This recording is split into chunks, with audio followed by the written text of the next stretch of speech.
मैं यशस्पति झा, व्याख्याता व्याकरण, राजकीय शास्त्रीय संस्कृत महाविद्यालय अलवर।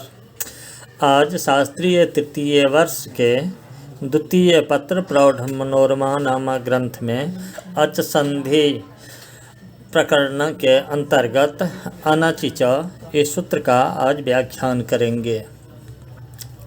तो इसमें सबसे पहले प्रौढ़ मनोरमा मूल में लिखा है जो अनचिच यानी पाणिनि सूत्र 8वां अध्याय 4था पाद 47 नंबर का सूत्र मूल में ही लिखा है।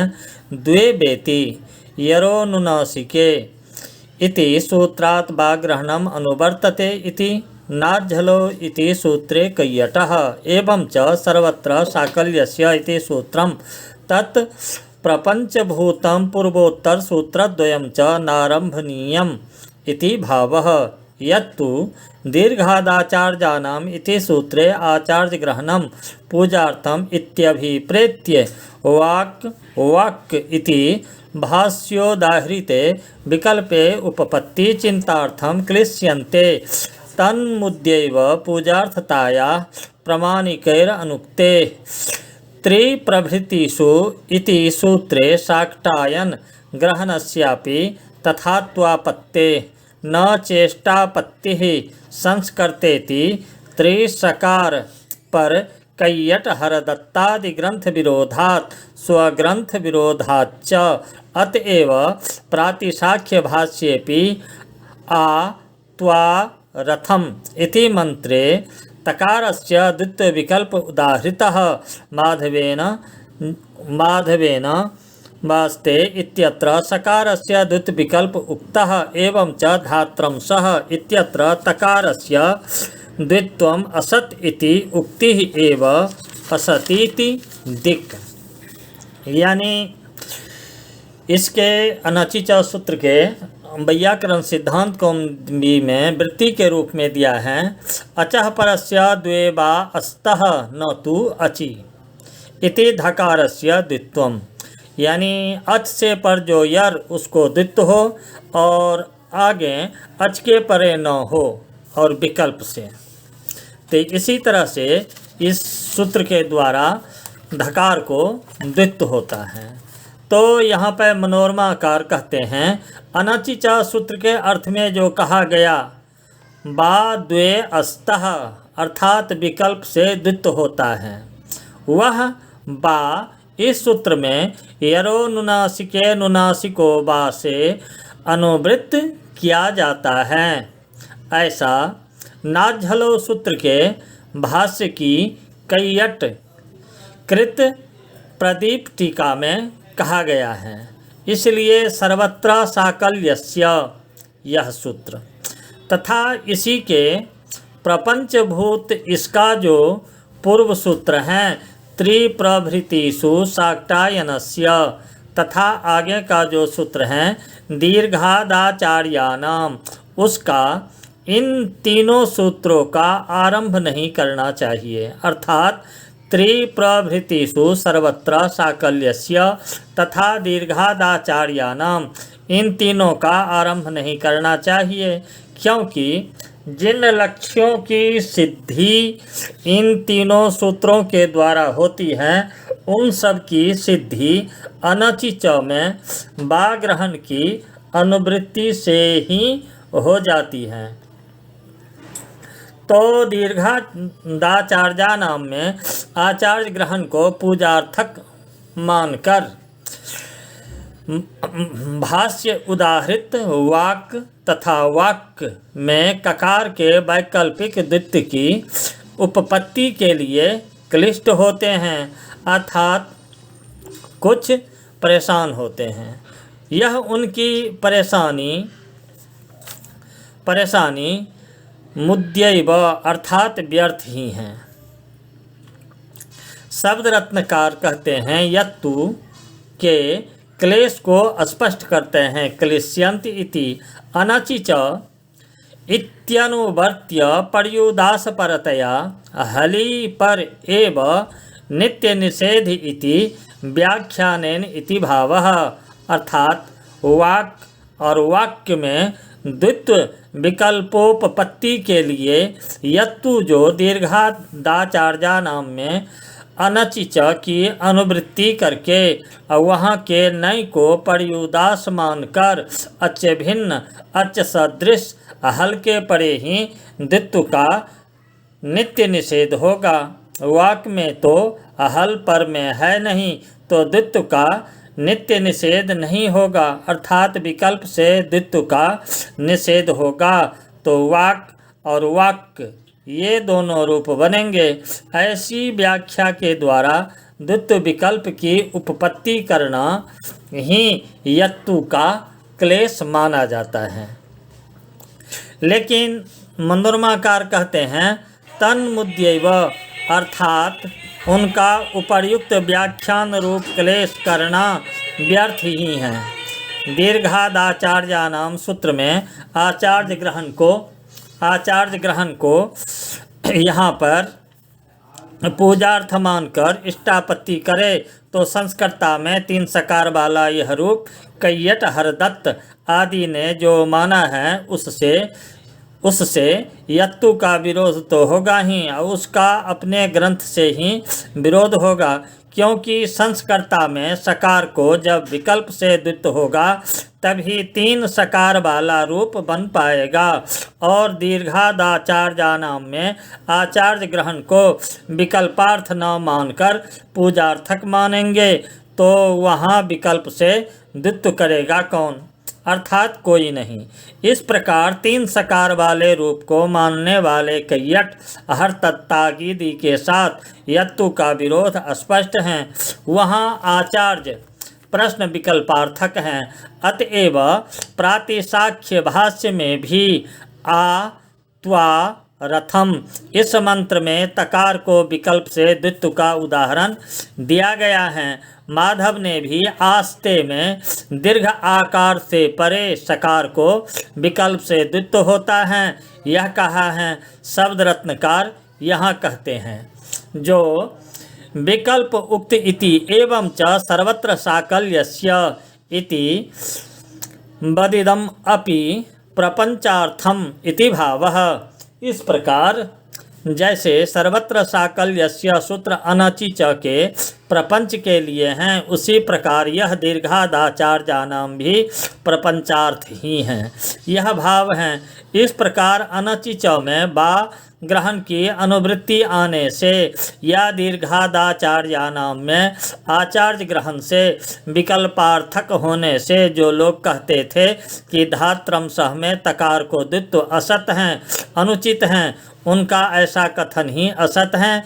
यहाँ पर भी शब्दरत्न टीका में कहते हैं ज असतीति यत्तु नादिन्याक्रोशे इत्यादो वृत्तो अनचिच इति प्राप्ति मुद्भाव्य त्रिप्रभृतिषु सर्वत्र साकल्यस्य इति अनयो प्राप्तिम अनुभाव्य पुनः दीर्घादाचार्याणाम इत्यत्र अनचिच इति प्राप्ति उद्भाविता हरदत्तेन तस्य अयम आशयः निषेध विकल्पे प्राप्ति उद्भवनम नावश्यकम तद विकल्पे विधि विकल्पस्य फलित्वेन विधेः एव अप्राप्त विषय विकल्प संभवात् द्वित्व निषेधे तो तदुद्भावनाम आवश्यकम इति तन्न विकल्पेपि निषेध प्रकरणात् न उल्लेखस्य आवश्यकत्वेन प्राप्त्युद्भावनस्य आवश्यकत्वात् मध्ये नयः असंबंधः मंडूकानुवृत्तिः अग्रे इत्यत्र मानाभावाच्च सर्वत्र इति सूत्रे अस्य द्वित्वमात्र निषेधकता इति बोधयितुं तदनुलेखाच्च त्रिप्रभृतिषु इति एतद्विषये नकार सकारयोर् दुर्वचनाभावः इति मिश्रग्रन्थेन प्राप्ति उल्लेखस्य कृत प्रायत्वाच्च वृत्तिहरदत्तयोः नादिन्याक्रोशे सरोचि च इति अनयोः प्राप्ति उल्लेखनस्य बहुषु पुस्तकेषु अनुपलम्भाच्चेति इति। यहाँ पर हरदत्त ने जो काशिकावृत्ति की व्याख्या करते हुए नादिन्याक्रोशे सूत्र में अनचिच की प्राप्ति की उद्भावन की, पुनः बीच के दो सूत्रों त्रिप्रभृतिषु तथा सर्वत्र साकल्यस्य में अनचिच की प्राप्ति नहीं दिखाई। पुनः दीर्घादाचार्यानाम में अनचिच की प्राप्ति दिखाई। उसमें हरदत्त का आशय यह है कि निषेध विकल्प में प्राप्ति दिखाना अनावश्यक है, क्योंकि निषेध के विकल्प का फल भी विधि का विकल्प ही होता है, क्योंकि विकल्प का अर्थ है प्रवृत्त होना भी और प्रवृत्त नहीं भी होना। एवं च जब निषेध प्रवृत्त नहीं होगा उस पक्ष में अभाव चूँकि प्रतियोगी रूप ही होता है, घटाभावाभाव घट रूप होता है, उसी प्रकार निषेधाभाव भी अभावाभाव रूप होने से विधि रूप ही हो गया। इस प्रकार निषेध की प्रवृत्ति पक्ष में विधि का प्रतिषेध हुआ और निषेध की अप्रवृत्ति पक्ष में विधि की प्रवृत्ति हुई, तो निषेध का विकल्प वस्तुतः विधि का ही विकल्प होता है। विधि कहते हैं अप्राप्त की प्राप्ति करना, विधान करना, अतः विधि अप्राप्त विषयक हुआ करता है। इस प्रकार निषेध विकल्प से चूँकि अप्राप्त विषयक विधि का विकल्प ही फलित होता है, अतः वहाँ विधि की प्राप्ति दिखाना आवश्यक नहीं। त्रिप्रभृतिषु और सर्वत्र साकल्यस्य, ये दोनों सूत्र आचार्यों के नाम से घटित हैं, तो ये दोनों वैकल्पिक हैं। यह तो सिद्धि हैं और ये निषेध करते हैं, अतः विकल्प से निषेध करते हैं।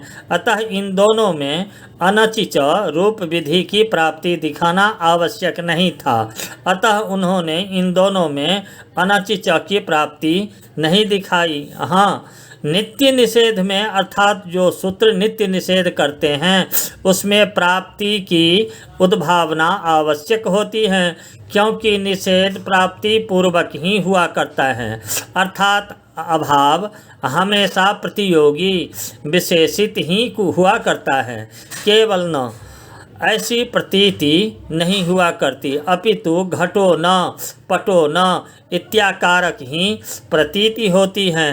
तात्पर्य यह है कि जिसका निषेध करना है उसका उल्लेख करना आवश्यक होता है, अतः नित्य निषेध करने वाला सूत्र जिसका निषेध कर रहा है यह बताना चूँकि आवश्यक होता है, अतः नित्य निषेध स्थल में प्राप्ति दिखाना चूँकि आवश्यक होता है।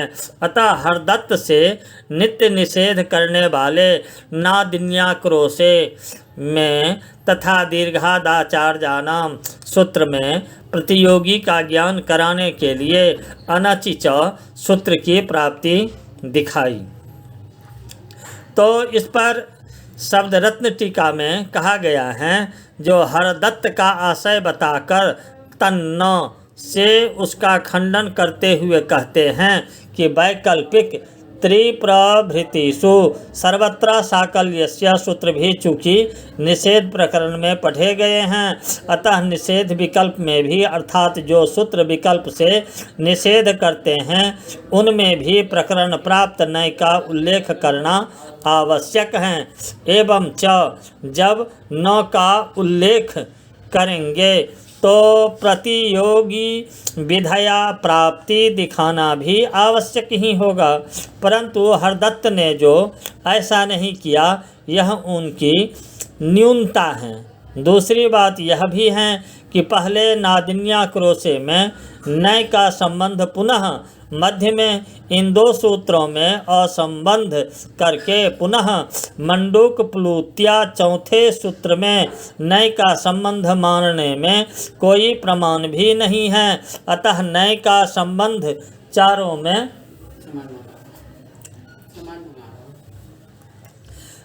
में होना उचित है, अर्थात चारों सूत्रों में अनचिच की प्राप्ति दिखाना भी उचित है। तब प्रश्न यह उठता है कि यदि सबों में प्राप्ति का संबंध आवश्यक था तो सूत्रकार ने मध्य में सर्वत्र साकल्यस्य सूत्र में प्राप्ति का उल्लेख क्यों नहीं किया? इसका उत्तर देते हुए शब्द रत्नकार कहते हैं कि सर्वत्र साकल्यस्य सूत्र द्वित्व मात्र का निषेध करता है। वह द्वित्व चाहे व्यवहित को प्राप्त हो या अव्यवहित को। इस बात को ध्वनित करने के लिए सूत्रकार ने सर्वत्र साकल्यस्य सूत्र में प्राप्ति कर उल्लेख नहीं किया, लेकिन त्रिप्रभृतु साक्टायनस्य सूत्र में नकार सकारयोर दुर्वचनाभावः कहकर मिश्र जी ने हरदत्त ने प्रायः प्राप्ति का उल्लेख कर ही दिया है। दुर्वचन शब्द का उल्लेख द्वित्व प्राप्ति का ही द्योतक है और उसका निषेध अभाव शब्द से मिश्र जी ने किया है। इस प्रकार मध्य के त्रिप्रभृतिषु में तो उन्होंने प्राप्ति का उल्लेख स्पष्ट रूप से भले ही क्यों नहीं किया हो, परंतु दुर्वचनाभावः कहकर ध्वनित तो कर ही दिया है। अतः शब्द रत्नकार कृत प्रायः कह रहे हैं। तीसरी बात यह भी है कि काशिका वृत्ति तथा हरदत्त की पद्मंजरी व्याख्या में बहुत सी पुस्तकों में नादिन्याक्रोशे सरोचि इन सूत्रों में प्राप्ति का उल्लेख उपलब्ध भी नहीं होता, इसलिए मंडूकानुवृत्ति नहीं मानी जा सकती हैं। अब आगे सूत्र दिया गया है जो मनोरमाकार स्थानीय बदादेशः, यानी स्थानीय बदादेशो नल विधौ, ये संपूर्ण सूत्र हैं। तो इस सूत्र के लिए मनोरमा के मूल में धात्वंग कृत तद्धिताव्यय सुपतिंग पदादेशा इति प्राचोक्तम तत् परिगणनम उदाहरण मात्रं वा नाद्यः सिच् क्या सचंगादीनां स्नादेशस्य सानचश्चा संग्रहापत्ते नान्त्यः अव्ययस्य अंगपदाभ्यां पृथक ग्रहण वैयर्थ्यात् प्रस्तुत्येते वृत्तिकारोक्तं तद उदाहरणम् अपि मंदं कत्वामात्रस्य अनव्ययत्वात् कृत्वेन सिद्धत्वाच्च इति आशयेन आह आदेश इति। तो स्थानीय बदादेशो नल विधौ, इस सूत्र के बारे में वैयाकरण सिद्धांत कौमुदी में वृत्ति के रूप में दिया है। आदेशः स्थाने बत्स्यात् न तो स्थान्यलाश्रय विधो अनेन इह यकारस्य स्थाने बद्भावेन अच्त्वम् आश्रित्य अनचिच इति द्वित्वनिषेधो न संख्यः अनल विधो इति तन्निषेधात्। यानी आदेश होता है स्थानीयवत और अलाश्रय विधि में नहीं। अनेन यह यकारस्य, इस प्रकार से यकार को स्थानीय बदभाव मान करके अच को स्वीकार करके अनचिच का द्वित्व निषेध नहीं किया है। न संख्या, यह शंका निरर्थक है। अनल विधो इति निषेधात्। इसी सूत्र की व्याख्या करते हुए प्राचीन वैयाकरणों ने धातु, अंग, कृदंत, तद्धित, अव्यय, सोप, तिगंत, पदादेश ऐसा कहा है, अर्थात धातु आदि स्थानीयबद्ध होते हैं।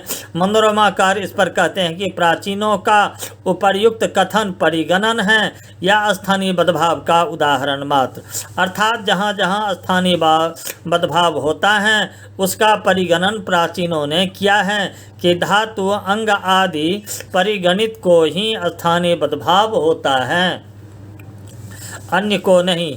अथवा स्थानीय बद्ध भाव का उदाहरण मात्र दिया है। इन दोनों विकल्पों में प्रथम विकल्प नहीं माना जा सकता, अर्थात परिगणन नहीं माना जा सकता, क्योंकि परिगणन मानने का अर्थ है उन परिगणितों से अतिरिक्त को स्थानीय बदभाव नहीं होता है। तब सिच, कस, चंग, अंग आदि का तथा स्नादेश और सानच का संग्रह नहीं होने की आपत्ति आएगी। तो यहाँ पर भी शब्द रत्नकार कहते हैं चंगादीनाम इति आदिना चिन्ह न केवलम चत्वादेशानाम एव असंग्रह इत्याह आदेशस्येति तद अभावे यवादिशाताम इत्यत्र इट न स्यात् कसादे कादीनाम इत्वम न स्यात् सानचः सस्य न च तन्न स्यात् माहि दर्शदित्यादो अंगी गुणो न स्यात् इति भावः। यानी मनोरमा में जो कहा है अंगादि नाम कहा गया, उसमें आदि पद से चिन्ह को समझना चाहिए। तो सब रत्नकार कहते हैं परिगणन मानने पर न केवल चिली के स्थान पर आदेश होने वाले कस, चंग, अंग, चिन्ह के ही असंग्रह की आपत्ति होगी, अपितु सनादेश और सानच के भी असंग्रह की भी आपत्ति होगी। इसलिए मनोरमा में आदेशस्य इत्यादि कहा। एवं च यदि उपर्युक्त सिजादि को स्थानीय बदभाव नहीं होगा तो अवादि साताम यहाँ पर इट नहीं हो पाएगा, क्योंकि अवाद स आताम यहाँ पर सिच के सकार को स्थानीय बदभाव होगा नहीं, क्योंकि आपके परिगणन में सिच का पाठ नहीं है। तो स में प्रत्ययत्व के नहीं आने से आर्धातुकत्व भी नहीं आ पाएगा। तो आर्धातु कश्चेट बलादे से स को इडागम नहीं हो पाएगा। इसी प्रकार कसा में स्थानीय बदभाव नहीं होने से उसमें प्रत्ययत्व नहीं आ पाएगा।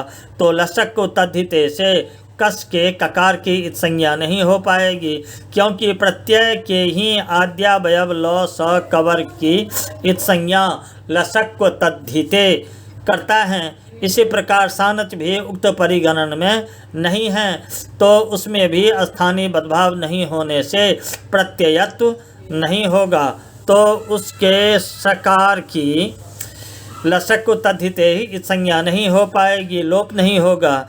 इसी प्रकार माँ ही दर्शता, यहाँ पर दृश्य प्लस अप्लस त।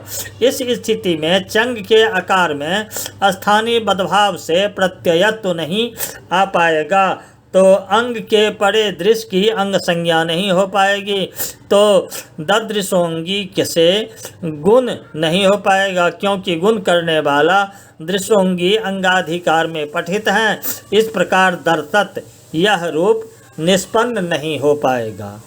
तो फिर इस संदर्भ में कहते हैं शब्द रत्न टीका में, ननु सिजादि नाम प्रत्ययाधिकारे पाठात स्नम्बत प्रत्ययत्वमस्तीति न स्थानीयत्वोपयोगः न च तेषां प्रत्ययत्वे चिले विधानं व्यर्थं मंत्रे घस इति सूत्रे चंगा सिचामिति त्रयाणां ग्रहणे गौरवापत्ते सिचो लुकी तद्विषये आदि सिचः इति स्वरापत्तेश्चेति भाष्यकय्यटयोः अस्पष्टम इति रुचेराह चेति तेनाग्रहीदित्यादौ इंगादेशस्य इटो असंग्रह इत्यर्थः। इदम् उपलक्षणम् अव्ययस्य पदात् पृथक् ग्रहण वैर्थ्यम् अपि दोष इति बोध्यम्। यहाँ कोई ननु इत्यादि से प्रश्न करता है कि सिच चंगादि का प्रत्यय के अधिकार में पाठ हैं, तो जैसे श्रम का प्रत्याधिकार में पाठ होने से उसमें प्रत्ययत्व माना जाता है और उसके तालव्य सकार की संज्ञा होती हैं, उसी प्रकार सिजादि का भी प्रत्याधिकार में पाठ होने से उसमें प्रत्ययत्व सिद्धि हैं, उसके लिए स्थानीय बदभाव के उपयोग की आवश्यकता नहीं है। तो बिना स्थानीय बदभाव के भी सिजादि में प्रत्ययत्व रहने से अवादि साताम में सकार में आर्धातुकत्व आ जाएगा, इससे इट हो जाएगा। इसी प्रकार कस में ककार की तथा स्ना के सकार की भी इस संज्ञा हो जाएगी। प्रत्ययाधिकार में पाठ होने के कारण उन दोनों में भी प्रत्ययत्व आ जाने से इसी प्रकार दर्शत में भी दृश्य की अंग संज्ञा हो जाएगी, संज्ञा हो जाएगी।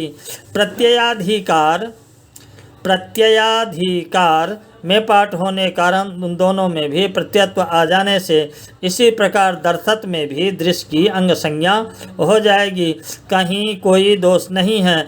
इस पर नौच इत्यादि से कोई प्रश्न करता है कि यदि सिजादि में प्रत्ययत्व है ही तब तो उनके स्थानीय रूप में चिली का विधान व्यर्थ ही है, क्योंकि तब तो साक्षात सिजादि का ही विधान कर देते। पहले चिली का विधान, पश्चात उसके स्थान पर सिजादि का विधान तो इसलिए किया गया कि चिली में विद्यमान प्रत्ययत्व का स्थानीय बदभाव से सिजादी में अतिदेश हो सके। वह प्रत्ययत्व यदि प्रत्याधिकार में पाठ सामर्थ्यात सिद्ध ही हैं तो पुनः उसके स्थानीय रूप में चिली का विधान करना तो व्यर्थ ही होगा। इस पर पूर्व पक्षी कहता है कि चिली का विधान व्यर्थ नहीं है, क्योंकि चिली का विधान यदि नहीं किया जाता, चिली का विधान नहीं किया जाता तो मंत्रे घस इत्यादि सूत्र से जो चिली का लोप किया जाता है, उस सूत्र में चिली के बजाय सिच, चंग, अंग तीनों का ग्रहण करना पड़ता। इस प्रकार गौरव होता, परंतु चिली का विधान करने से चाहे सिच का स्थल हो या चंग का अथवा अंग का, तीनों स्थलों के लिए एक चिली का लुक कहने से ही इष्ट सिद्धि हो जाती है। यह लाघव है। दूसरी बात यह भी है कि यदि वहाँ सिच का लुक होगा तो आदि सिचह से विहित स्वर की भी आपत्ति होगी। इसलिए चिली का विधान व्यर्थ नहीं माना जा सकता। एवं च यह सिद्ध हुआ कि प्रत्ययाधिकार में सिजादी का पाठ होने से उसमें प्रत्ययत्व आ ही जाएगा। इसके लिए स्थानीय बदभाव की आवश्यकता नहीं थी। तब यदि प्राचीनों ने परिगणन में उनका पाठ नहीं भी किया तो कोई दोष नहीं, लेकिन शब्द रत्नकार कहते हैं कि इसी अरुचि के कारण मनोरमाकार ने दोष देते हुए अंत में चकार का प्रयोग किया। सानचश्च, इसका तात्पर्य यह है कि अग्रहित में इट के स्थान पर इट आदेश होता है, उसका संग्रह नहीं हो पाएगा। तात्पर्य यह है कि ग्रह धातु के लुंग लकार में जब अग्रह प्लस स प्लस त ऐसी स्थिति बनती है तो स को अर्धातु कस्येट बलादे से इट का आगम होता है और अस्ति सिचो प्रृक्ते से अप्रृक्त हल तकार को ईट का आगम होता है। तो अग्रह प्लस ई प्लस स प्लस ई प्लस त ऐसी स्थिति बनती है। तब ग्रहो लिटि दीर्घः से सिच को जो इट आगम हुआ था उस इकार को दीर्घ हो जाता है। तो अग्रह प्लस ई प्लस स प्लस ई प्लस त। इस स्थिति में स्थानीय बदभाव से इट वाले दीर्घ ईकार को इट मानकर इट इटी से सिच का लोप होता है, दीर्घ होकर अग्रहित बनता। प्राचीनों ने वैयाकरणों के परिगणन में इट रूप आगम को जो ईकार आदेश हुआ है उसका परिगणन तो है नहीं, तो उस दीर्घ ईकार को स्थानीय बदभाव से ईट नहीं माना जा सकता। तो इट इटी से सिच का लुक नहीं हो पाएगा, क्योंकि वह तो इट से परे ही सिच का लुक करता है। इट के परे तो सिच का लुक नहीं हो पाने से अग्रहित यह रूप विभिन्न नहीं हो पाएगा। लेकिन शब्द रत्नकार कहते हैं कि अग्रहित की असिद्धि तो उपलक्षण है। परिगणन मानने में तो अव्यय का जो पद से पृथक परिगणन किया गया है वह भी अनुचित होने के कारण दोष हैं, क्योंकि अव्यय भी तो पद ही हैं। तो जब पद का ग्रहण किया ही गया तो अव्यय का ग्रहण अलग से करने की कोई आवश्यकता नहीं थी। तो मनोरमाकार कहते हैं नान्त्यः, अर्थात प्राचीन वैयाकरणों के उपर्युक्त धात्वंग आदि वाक्य को स्थानीय बदभाव का उदाहरण प्रदर्शन मात्र भी नहीं माना जा सकता, क्योंकि तब अव्यय का अंग तथा पद से अलग ग्रहण करना व्यर्थ होगा, क्योंकि अव्यय से भी सुबादी विभक्तियां तो आती ही हैं, तो उसमें पदत्व अंगत्व दोनों रहते ही हैं। ऐसी स्थिति में जब स्थानीय बदभाव के उदाहरण के रूप में अंग तथा पद का कथन कर दिया तो अव्यय को अलग से स्थानीय बदभाव का उदाहरण देना व्यर्थ ही है। यही शब्द रत्न टीका में माना गया है। इत्यलम।